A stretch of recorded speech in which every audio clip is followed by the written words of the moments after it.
trêve humanitaire qui a été proposée par le gouvernement américain.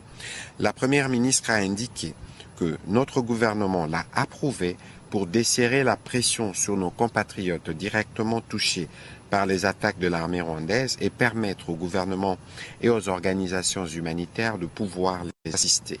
Elle a rassuré que durant cette trêve, nos forces resteront vigilantes pour prévenir toute tentative de violation de cette mesure par l'ennemi. Bon dimanche, Nabino Bandeko Nabiso, très chers abonnés de Actualité 26 TV. Bienvenue encore une fois de plus na émission Nabino Bonandaka Mingi. Lelo tokutani na tongo oyo poto sola matali politique ya République démocratique du Congo, excusez-moi. En réalité, bandeko na ngai touchu kobeta c'était awawa pour certains points oyo wapi ba occidentaux balingi bandeki ko imposer biso. On a pu dénoncer la complicité des occidentaux na kati ya guerre ya est de la République.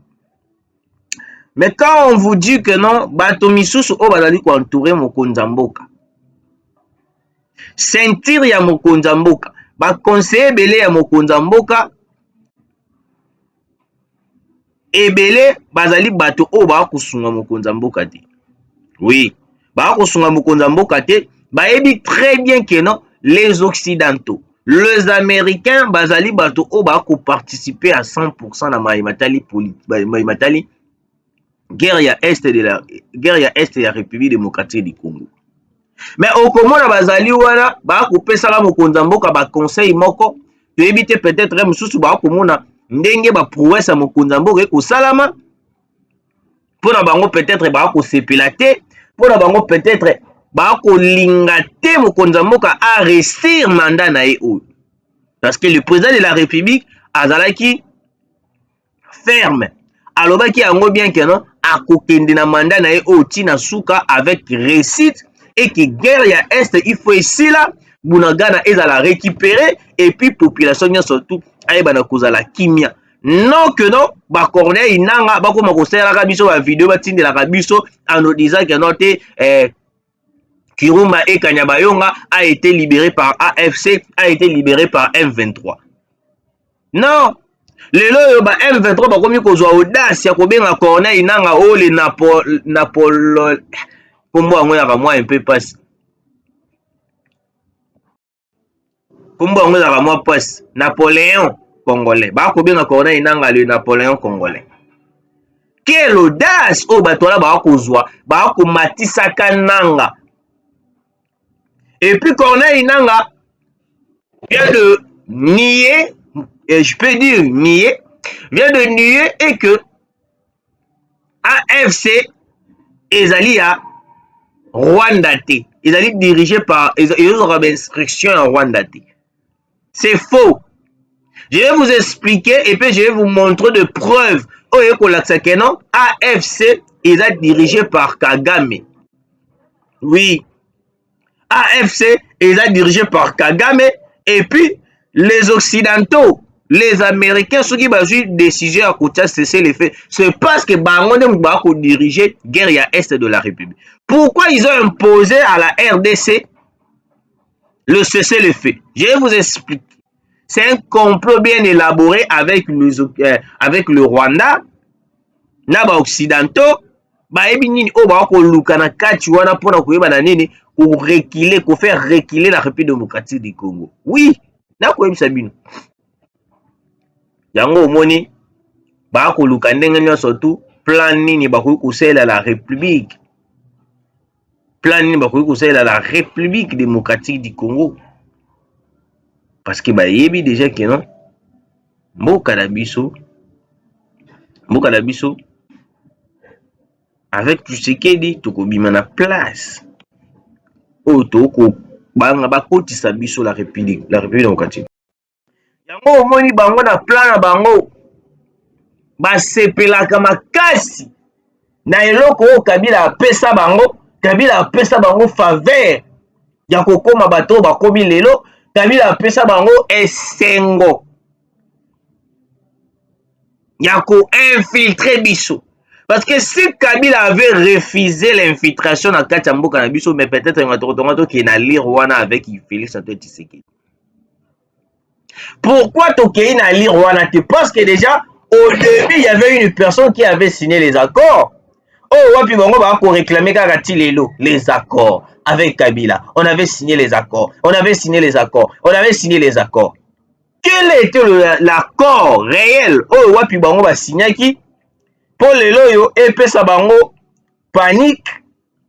To epesa bango Joto Malili, baba na ko réclamer ba accord. Baba na ko réclamer ba accord. On a pu comprendre que non, c'était un accord. Oyo wapi izalaki pona koyeba na nini koteka la République démocratique du Congo. Koteka la République démocratique du Congo, ba Rwandais bazwa mboka na biso. Tango bakozwa mboka na biso, biso siko tokoma nini tokoma ba esclave. Ndenge tozalaki na régime ya Kabila, démocratie ezali te. Toko vivre kaka lokola bato moko boy bayeba, bazana on dit ba étranger na mboka na bango moko. Mais okomona moto moko boya bimi na etandoike pour dire que non te Kabila avait terminé la guerre avec un simple stylo. Qui vous dit que non Kabila a terminé la guerre avec un simple stylo? Ou soit Kabila avait signé les accords avec un simple stylo. Il faut tout le bakayango clair parce que les Congolais il faut bailler la vérité de toutes choses. Mauvaise nouvelle, pourquoi la RDC a accepté l'imposition de cesser les faits? Fatu a accepté l'imposition de cesser les faits. Pourquoi? Je vais vous lire cette information. Nous allons commencer par là. Tout en étant d'accord avec la trêve imposée par le gouvernement américain, le gouvernement congolais rassure quant à la vigilance de FARDC au front dans l'optique de prévenir tout sabotage. Monsieur le Président de la République, accepter le cessez-le-feu et d'aller lokola net tokomi ko bangande les Occidentaux. Malgré il y a cessez-le-feu, de l'autre côté, nous voyons, on a pu brûler les camps de cantonnement par les M23. Yango tolobaki à monsieur le Président de la République. Tango ba kotelaka biso ba cesser le feu, ba kotelaka biso totaka ba pause ba cesser le feu ba une semaine ba 48 heures. C'est pour les avantages du M23 parce que M23 va respecter la cesser le feu té, monsieur le Président. Madame Judith Toulouka, vous êtes dans un terrain Owapi et un terrain très glissant. Il ne faut pas accepter de décision Owapi population ekoki ko inayo. Je vous dis, madame la première ministre, parce que quand vous avez accepté le cessez-le-feu, vous oubliez que non, cessez-le-feu wana ezalaka respecter pas biso ba FARDC. Excusez, ezalaka respecter pas la biso ba FARDC, ezalaka respecter pas la biso ba Congolais, mais au côté de M23 ba respectaka cessez-le-feu, c'est ça le problème. Tant que tu as dit que cesser les faits, tu as non, M23 va respecter cesser les faits. Au contraire, Bango va profiter à cesser les faits pour massacrer la population congolaise, pour tuer la population congolaise. On n'est pas d'accord d'avoir accepté ce cesser les faits. Yango to komuna ba ko publier sous ba avancer à FARDC sous na ba internet. Monsieur le Président de la République, pour vaincre cette guerre, ndenge moko ozaki décision ya makambo, il n'y a pas de retrait stratégique, pas de retrait stratégique. Ndenge moko ozali sous décision et que malgré bazongiseli biso embargo, toko continuer kobunda guerre, tu kolonga. Ndenge moko pe il faut prendre la décision lisusu, pas de cesser les faits. Nous devons refuser ce cesser les faits. Comment on a pu accepter facilement le cessez-le-feu comme ça, alors qu'on sait très bien que le M23 va respecter na bango cessez-le-feu. Écoutez, on est pendant la trêve oyo baaméricain baimposer biso. Mais yoka siko Nord Kivu, le site de cantonnement de Kasando Kirumba incendié par les M23. 287 ex-combattants en fuite. Comment est-ce qu'on a accepté facilement le cessez-le-feu alors que le M23 makana bango kutu cessez-le-feu wana te? Pona bango ezalaka lokola dérangement moko na matoyi. C'est pour cela on le répète chaque jour que non, cessez-le-feu wana ezalaka na avantage ya ba M23.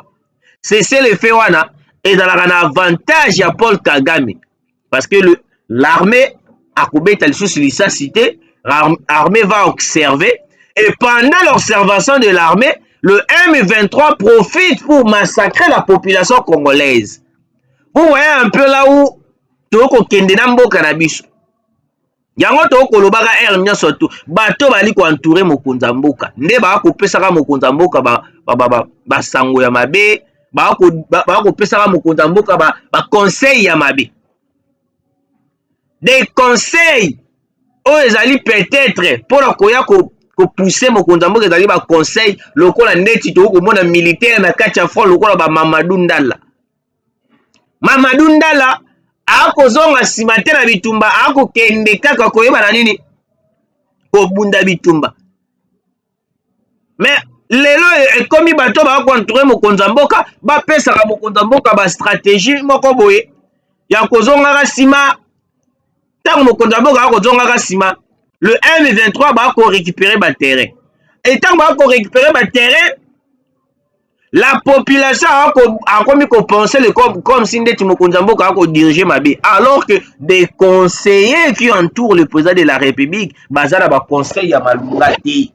Bango wana bazali bango moko koto Rwanda, koto M23, koto susu RDC. Donc, on diriger, on ne sert pas 2 mètres à la fois. Soit la RDC, soit M23, R Kigali, R Amérique. Vous cherchez quoi au juste? Jusqu'à ce qu'on a pu accepter le cessez-le-feu. Et ça a un avantage dans la population dans l'Est de la République. D'après ça qui est exemple, que lobby que non. C'est le fait ezali lokola opesi mutu téléphone ça l'appelle tant asili sa kuzung sur le téléphone. Cela veut dire que non kimia o biso to koluka ezali kimia des semaines te. Kimia o ba congolais ba koluka ezali kimia ya libela na libela. Et puis kimia o to koluka tozo mériter yango na kobunda bitumba avec les M23. Non, il y a kovanda boye et puis ba yebisi biso ke non te kimia te.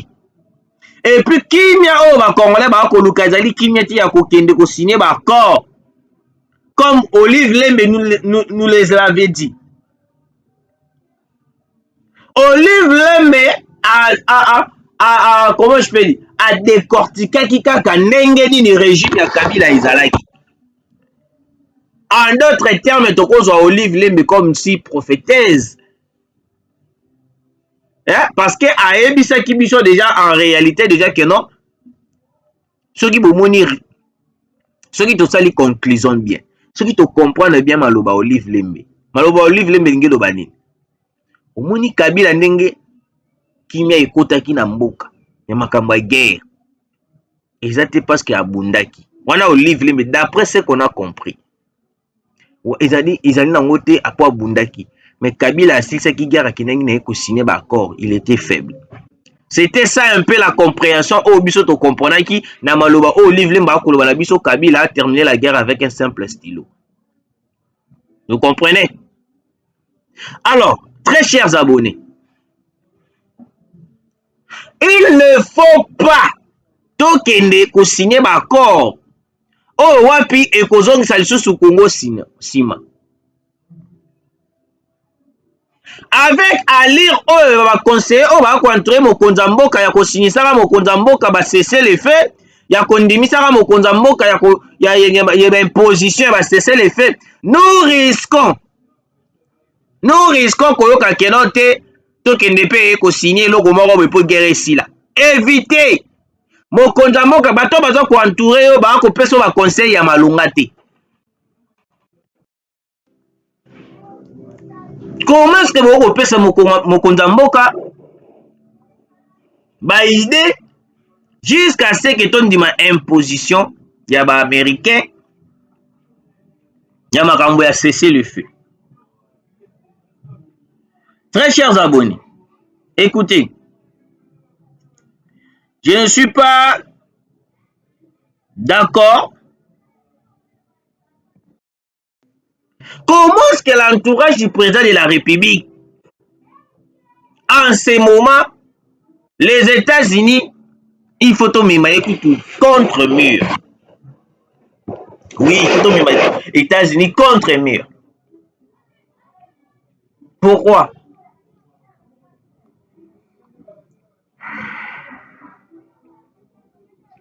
Depuis que cette guerre a commencé, à moins que peut-être un sous basalaki yango et que la population aza au courant te. Maintenant, oyo biso toyebi batikali kosala yango te. Nini yango basali yango te. Les États-Unis atikali jamais kopesa soutien na RDC depuis guerre oyo ebanda. To soit depuis guerre oyo ekomi makasi boye depuis tokoti 2024. Mais baza bato liboso ya kobenga biso ke non te ba partenaire privilégié. Baza bato liboso ya kobenga biso te ba imposer biso parce que bango ba demandaka biso te ba imposaka nde biso. Ba imposer biso cesser les faits. Chose bizarre. Même l'entourage ya mokonzi ya mboka en ce moment tokoki koyoka lisusu ba makambo ya ba américain te.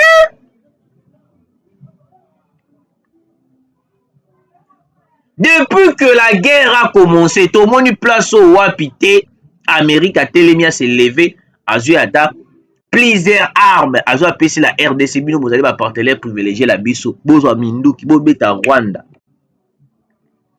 Pour na bango, ezali eloko moko, eloko la toye ko bebi sande siko plan na bango basala kala. Parce que les États-Unis, il est le père financier numéro 1. Oyo akopesaka mbongo mpona makambo ya guerre ya est de la République. Yango omoni bakolinga te ata mukie makambo ya guerre ya est ebala kusila. Mpona bango on doit continuer avec cette guerre jusqu'à ce que tokolemba tobaye.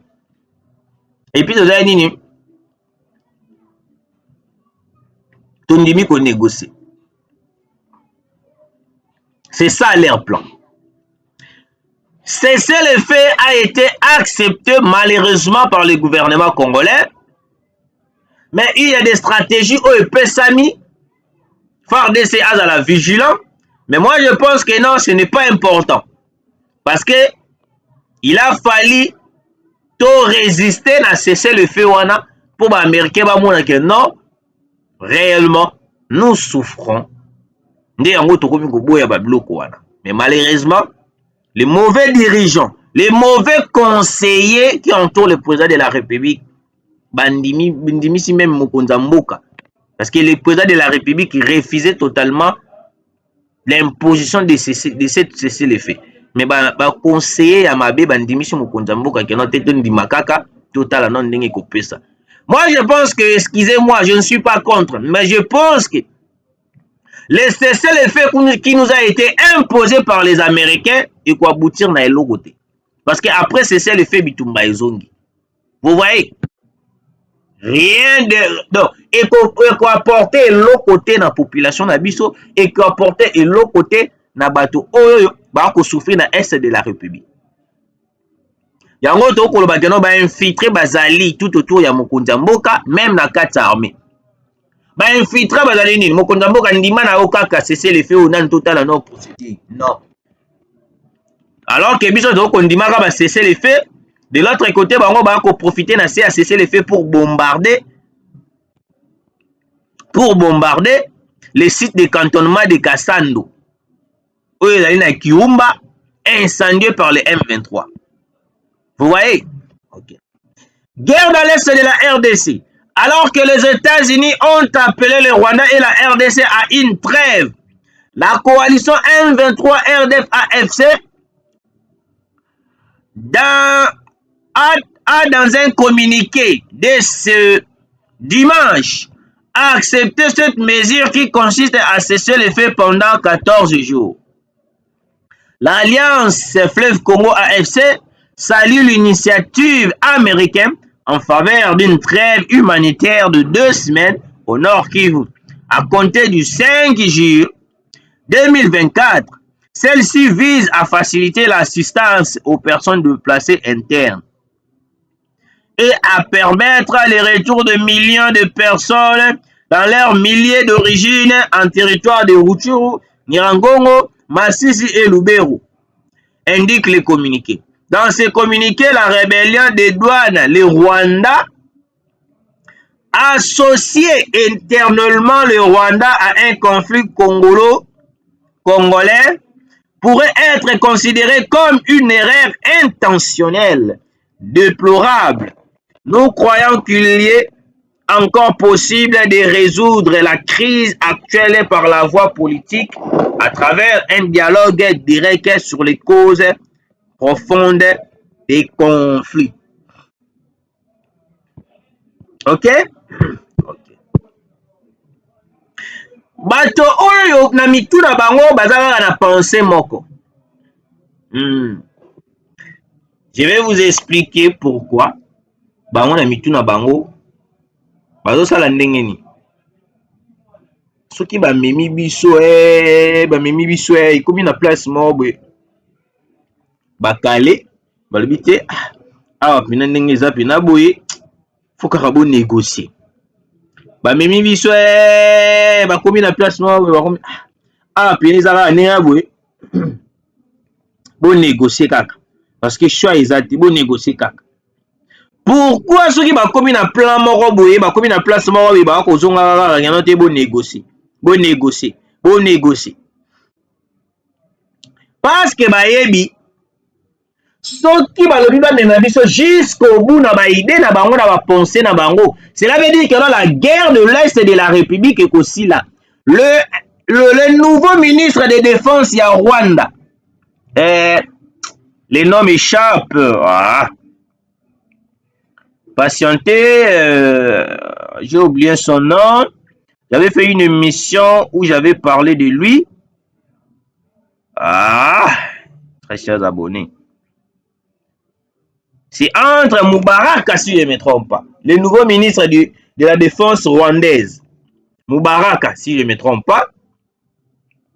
Moubaraka. Alobi boy.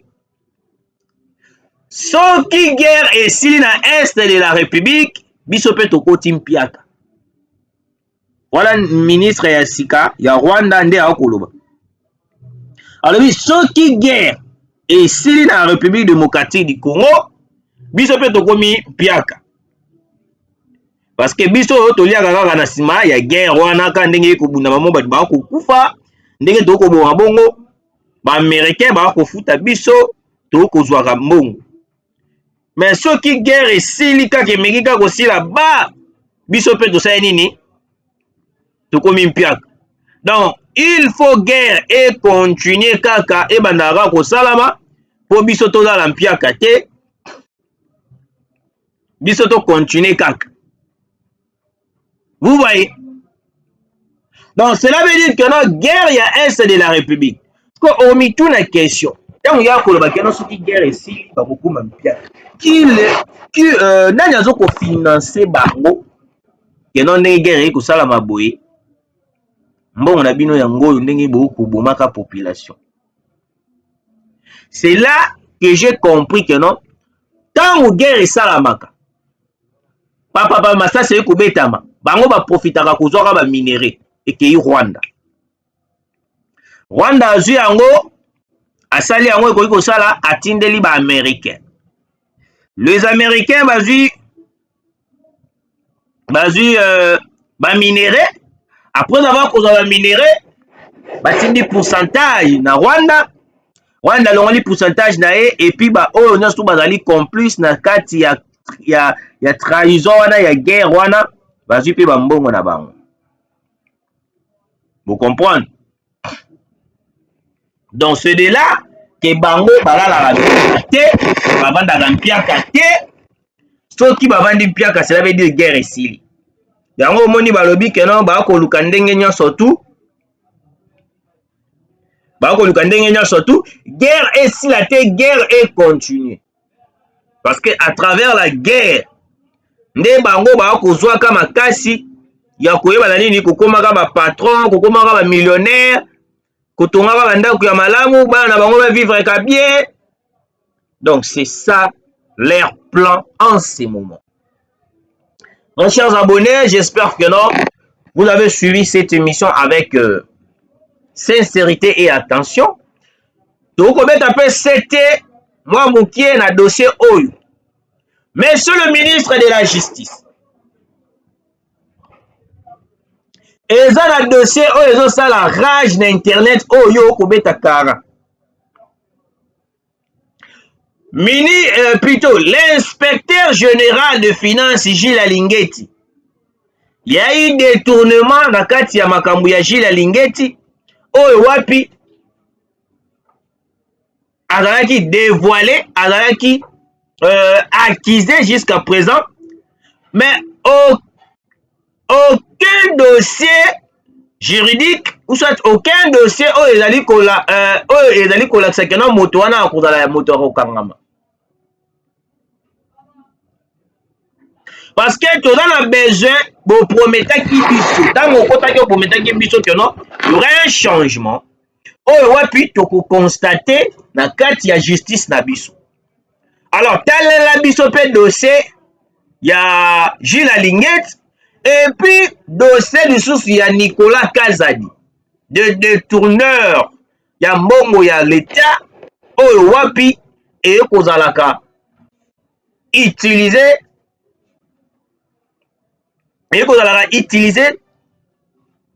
na ndenge moko ya bosoto alors que la population, la vie sociale ya population et kokende malamu te et kotambola malamu te mais de gens ba kozwa mbongo ya l'État ba kosakana na yango ba kosala nango o bango balingi.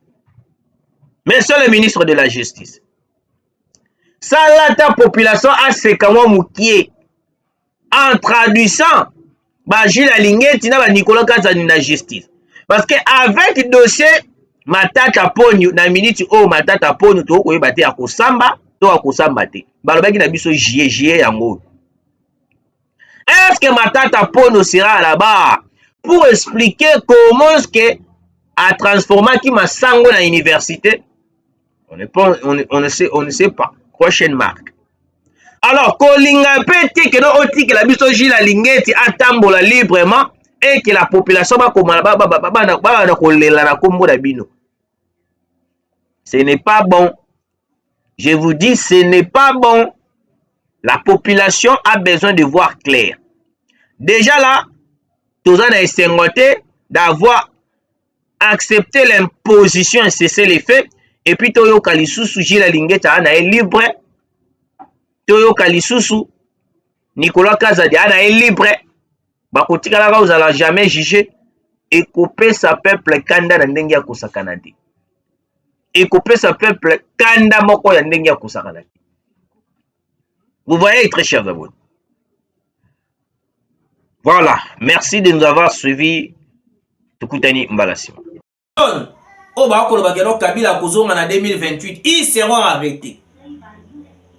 Ils ont un complot, ils ont un coup qui prépare contre le président de la République. Parce qu'on ne peut pas comprendre. Je me demande la question. Est-ce que Batouala va tanga constitution en Mokanabiso bien? Ou soit il faut tout rappeler bah. La constitution de la République démocratique du Congo est le Baboé. Ce qu'on postulé au premier président. Le mandat du président de la République est une fois renouvelable. Donc ceux qui ont le premier mandat, ont les 5 ans. Ceux qui ont postulé les sous au comme un sous-président pour la deuxième fois. Mais ceux qui ont sali 2 mandats, sauf que ça a eu 2 mandats. Yeba yango que non, il est impossible que non ozonga les sous président de la République. Au côté la sénateur à vie. Vous comprenez? Au côté la sénateur à vie.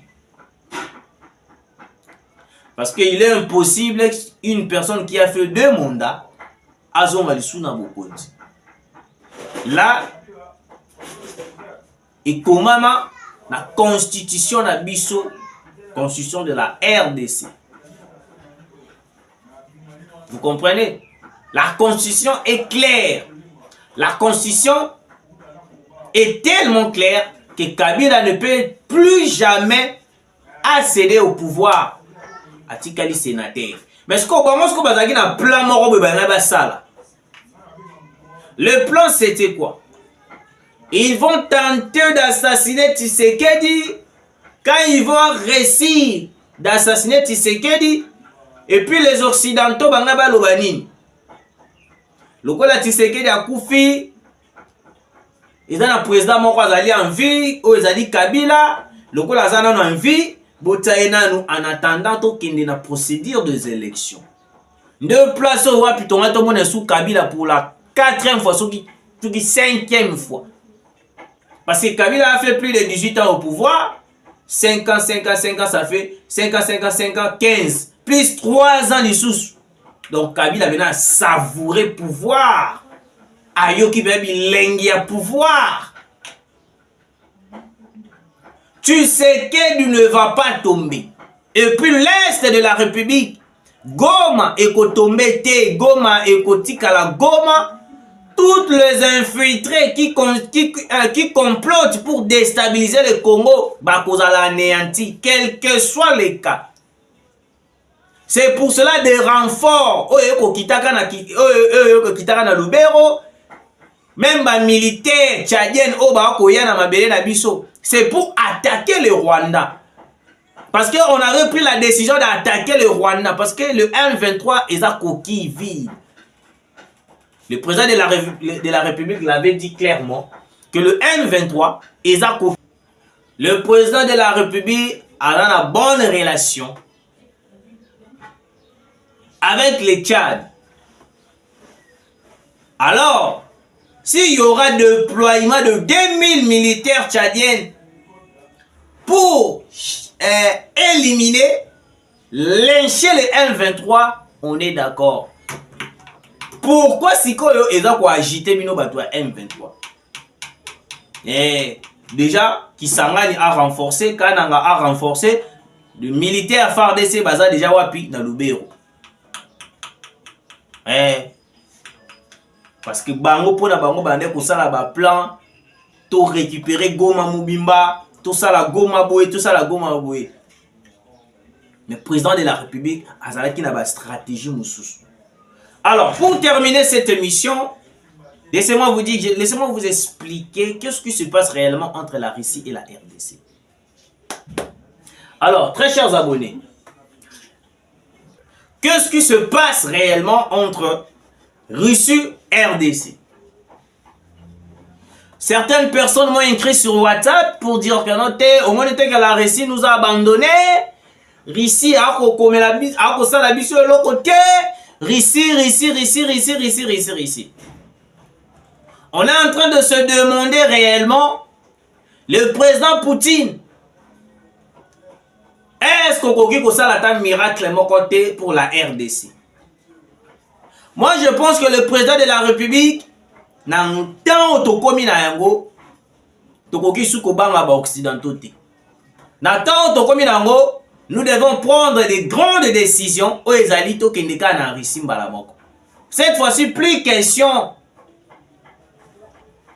ya kokanga lisusu maboko, ote toza ba partenaire privilégié. Non. Cette fois-ci, nous devons se rendre en Russie.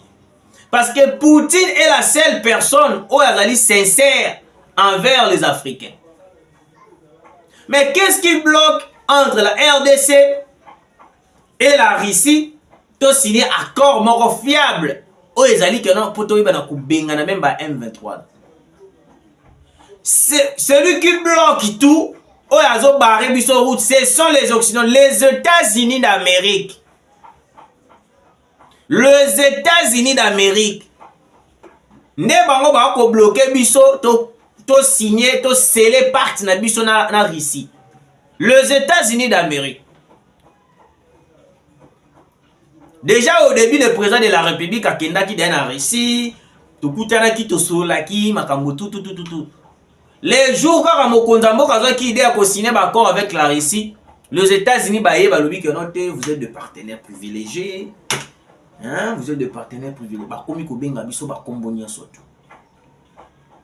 Mais nous, on est en train de penser, de réaliser que non, les États-Unis bazali ba hypocrite, monsieur le président de la République. Bazali tellement des hypocrites, oh bah on va flouer biso dans le misou.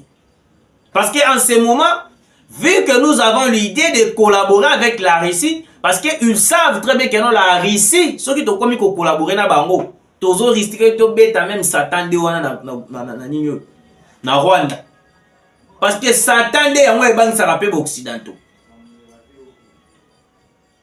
Ba américain, ba français, ba ganga ki a air nyo surtout boye ceux qui ont vraiment Poutine to zuye na pays moko boye. Ezali ces pays eza ko participer ba ko kangai. Poutine akendaki na Afrique du Sud. Tout le monde qui place ces pays kangi Poutine te. Poutine a quitté a sali ba minute nyonso to alinga ko sala ba air nyonso to alinga ko sala na Afrique du Sud. Ti akei ces pays kangi te. Alors vous voyez que dans ce pays là bazali ba dirigeant encore pour na ko sala pour na ko lukaka ko bangisa biso, mais en réalité boy bana bango très faible. Bana bango très faible. Monsieur le président de la République, nous devons déchirer l'accord qui nous lie entre les États-Unis, la France et la RDC. Parce que ceux qui tolobito continuent jusqu'à présent dans l'accord, eux ont lié biso. Dans la France, dans les États-Unis, nous risquons de perdre la République démocratique du Congo. Parce que dans le plan Odeni Mukwege à Sala, des carte d'Afrique séparée, divisée en 4 parties. Plutôt carte de la RDC, divisée en 4 parties. La République de Katanga, la République du Goma, la Kabolaka RDC dans 4 parties. Ce qu'on a mis, ceux qui s'attachent à la Russie, nous risquons de perdre la RDC. Parce que tous les renforts, M23 ba kokota na bango boy, ba kokota ka boy, ba Kenyan ba na kati ba Ougandais, ba Angolais pe bazali. Oui, ba Angolais. Ceux qui d'abord moni dans Centrafrique da komi kokota déjà. Cela veut dire quoi? L'Angola itikali mukie. Voilà, merci de nous avoir suivis. Tokutani Mbalasi.